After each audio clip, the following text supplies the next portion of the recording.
The year is 1945. World War II had just ended. Cities were rubble. Millions were dead. From the ashes, two nations rose.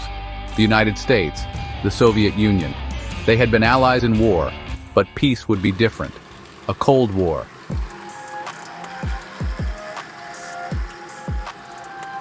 The United States emerged from the war strong. Its economy boomed. The Soviet Union was also powerful. It had the largest army in the world. The Cold War had begun.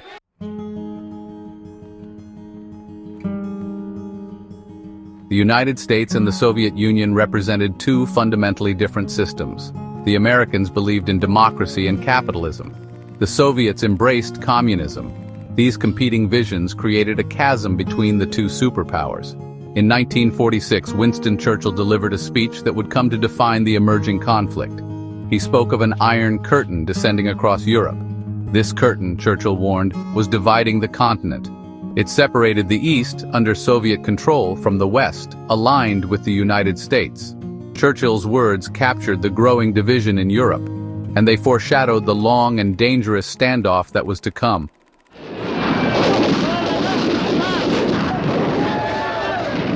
Behind the Iron Curtain, the Soviet Union installed communist governments in Eastern European countries. It crushed dissent with an iron fist. Meanwhile, the United States, guided by the Truman Doctrine, pledged to contain the spread of communism. It poured billions of dollars into rebuilding Western Europe through the Marshall Plan. Europe was now a continent divided. Two blocs emerged, each suspicious of the other. Nowhere was this division more visible than in the divided city of Berlin.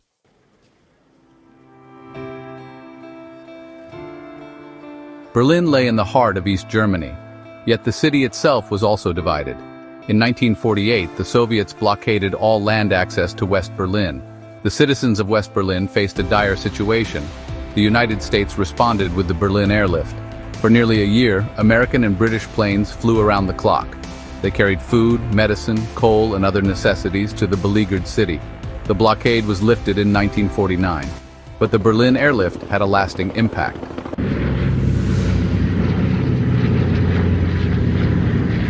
The Berlin airlift was a victory for the West, but it also underscored a chilling reality. The Cold War was more than just a battle of ideologies. It was a race for military superiority. At the heart of this terrifying new era was the atomic bomb.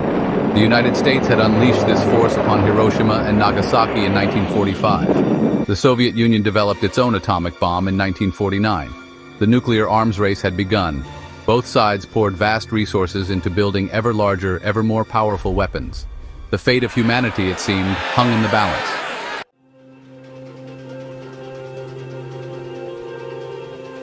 The arms race cast a dark cloud over everyday life.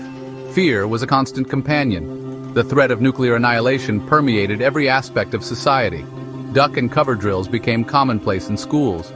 Families built fallout shelters in their backyards. The world was holding its breath, bracing for an apocalypse that never came. The Cold War had changed everything.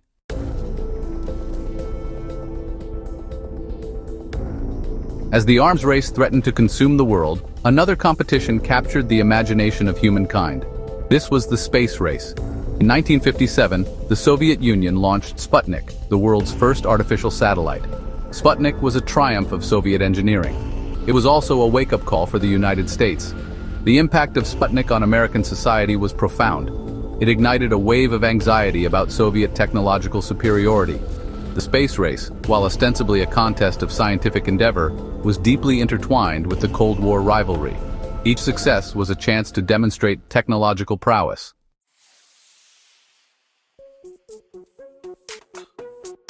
The Soviets scored another major victory in 1961, when Yuri Gagarin became the first human in space.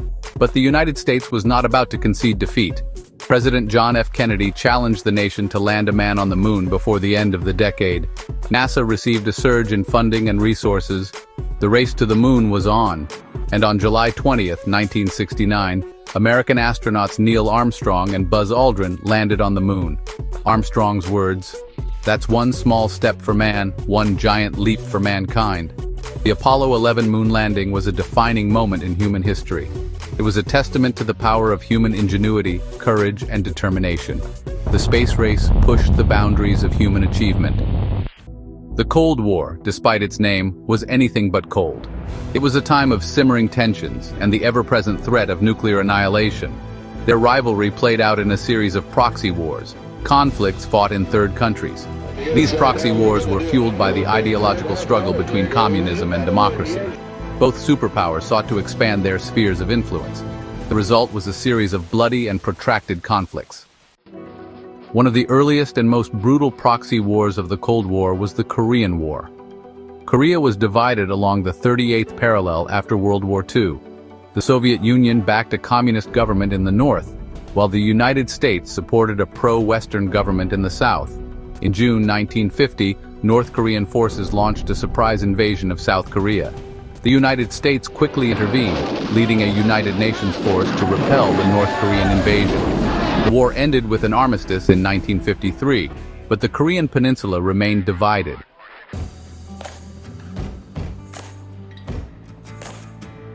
Another proxy war that would come to define the Cold War was the Vietnam War.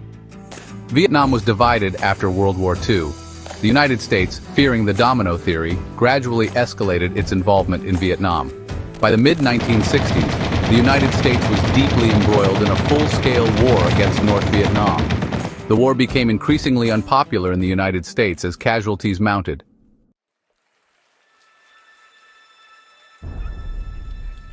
The world came perilously close to nuclear war during the Cuban Missile Crisis of 1962.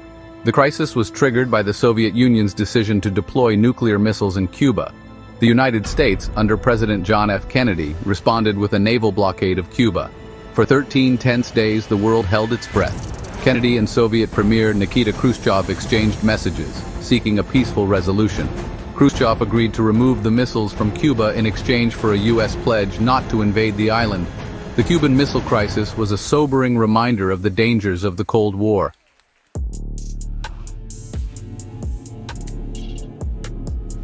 The Cold War was not confined to battlefields and missile silos. It was a global struggle that touched every corner of the world. The superpowers engaged in espionage and covert operations. They supported coups, armed rebels, and funded propaganda campaigns. The Cold War also fueled a global arms race. Both superpowers provided weapons and military training to their allies and proxies. The legacy of the Cold War continues to shape the world today.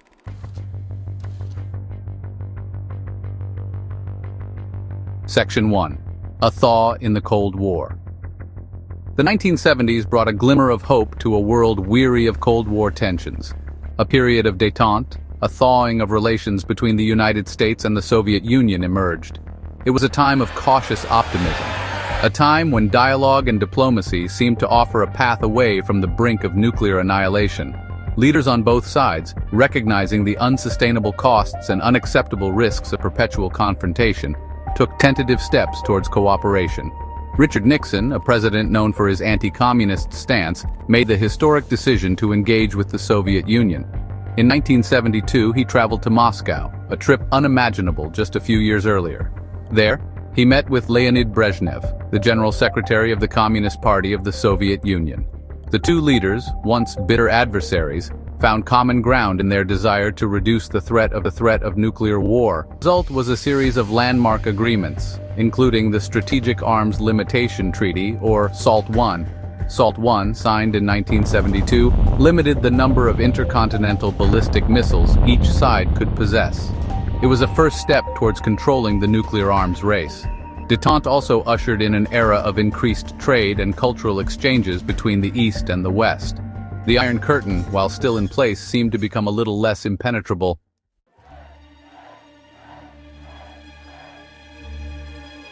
The spirit of détente, however, proved to be fragile. By the late 1970s, a resurgence of Cold War tensions cast a shadow over the hope for a lasting peace. Several factors contributed to this renewed hostility. In the United States, the Vietnam War had left a bitter legacy. The war's unpopularity, coupled with economic stagnation and political scandals, eroded public trust in the government and fueled a sense of national malaise. Ronald Reagan, elected president in 1980, rode a wave of conservative backlash against détente.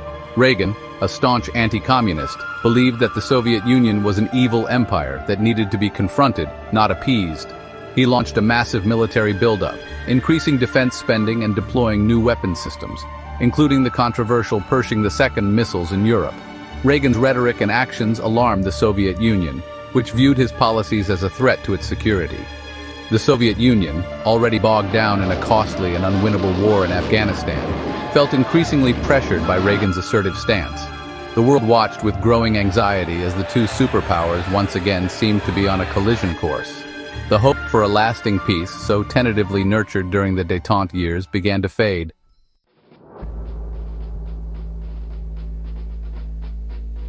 While Reagan rattled his saber in the West, the Soviet Union faced a growing crisis within its own borders. The Soviet economy, burdened by a bloated military-industrial complex and inefficient central planning, stagnated. Shortages of consumer goods were widespread.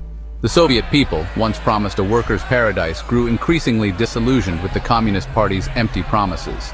Moreover, the Soviet Union's grip on Eastern Europe, maintained for decades through force and intimidation, began to weaken. In Poland, a trade union called Solidarity, led by Lech Walesa, emerged as a powerful force for democratic change. Solidarity's challenge to the Communist Party's authority inspired similar movements across Eastern Europe.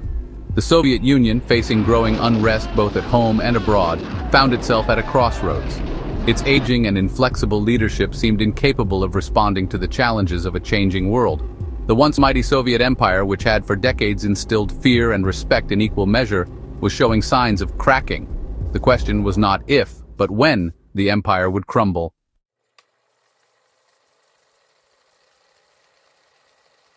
The year 1989 marked a turning point in history.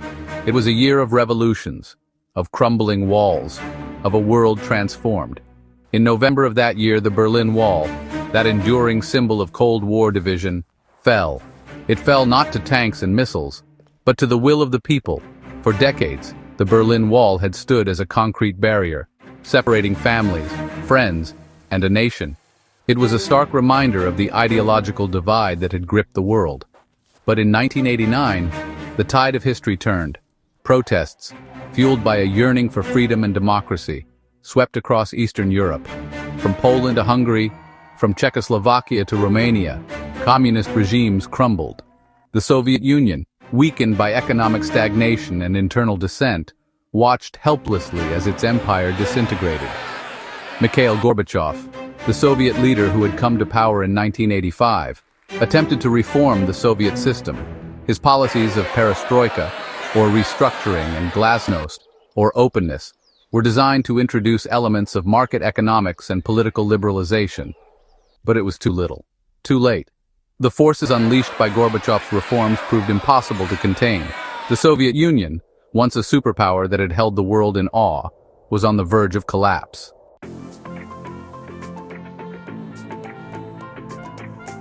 On December 25, 1991, the Soviet flag flew over the Kremlin for the last time.